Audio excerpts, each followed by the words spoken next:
पति ब्रह्मचारी की कहानी अब ऐसे मोड़ पर पहुंच चुकी है जहां हर किरदार अपनी चाल चल रहा है और हर चाल इसी बड़े तूफान की तैयारी है।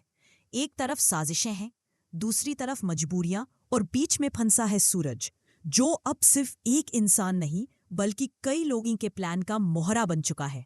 कहानी की शुरुआत होती है बिंदिया की एक नई और खतरनाक चाल से। बिंदिया ने इस बार सीधा सूरज पर वार नहीं किया, बल्कि गुलाब सिंह को अपने जाल में फंसाया।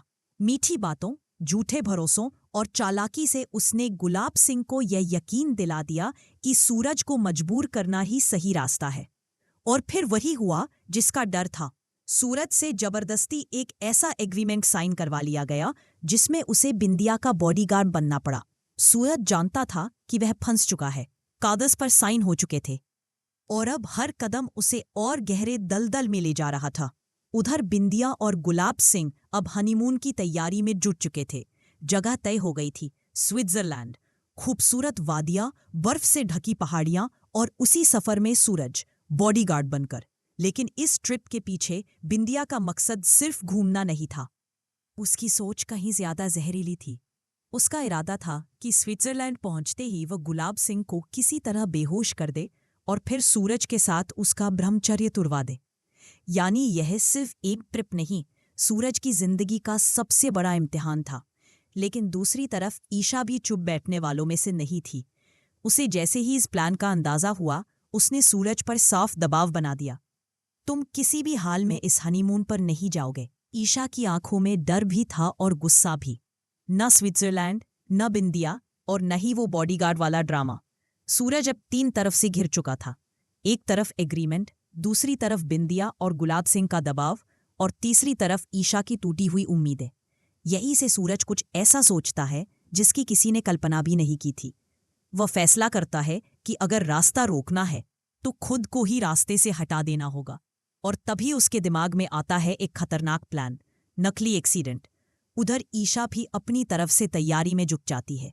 उसे पता चल चुका था कि जिस एग्रीमेंट की वजह से सूरज फंसा है, अगर वही कागज खत्म हो जाए तो पूरी साजिश ढह सकती है।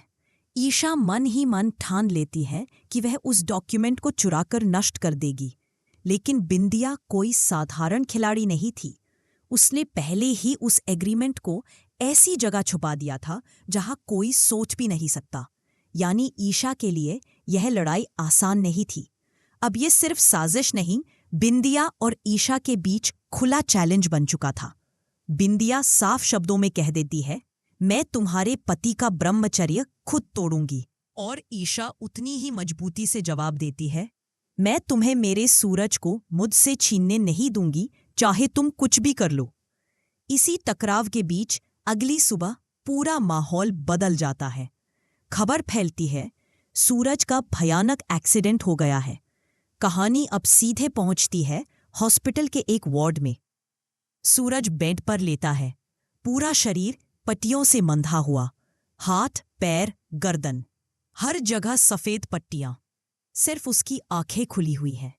पास में डॉक्टर खड़ा है, गंभीर आवाज में कहता है, पेशेंट को कंप्लीट बेड रेस्ट चाहिए। स्विट्जरलैंड तो दूर, यह आदमी अब बिस्तर से भी नहीं उठ सकता। डॉक्टर की बात सुनते ही बिंदिया का चेहरा सफेद पड़ जाता है। उसके सारे सपने, सारे प्लान उसी पल हिल जाते हैं। मतलब स्विट्जरलैंड का प्लान? वह हकलाते हुए पूछती है। डॉक्टर बिना किसी भाव के जवाब देता है, कैंसिल। उधर ईशा एक गहरी सांस लेती है। उसके चेहरे पर सुकून साफ दिखता है। वह समझ जाती है कि यह कोई आम एक्सीडेंट नहीं, बल्कि सूरज का मास्टर स्ट्रोक है। उसने खुद को दर्द में डालकर अपनी इज्जत और अपने रिश्ते को बचा लिया।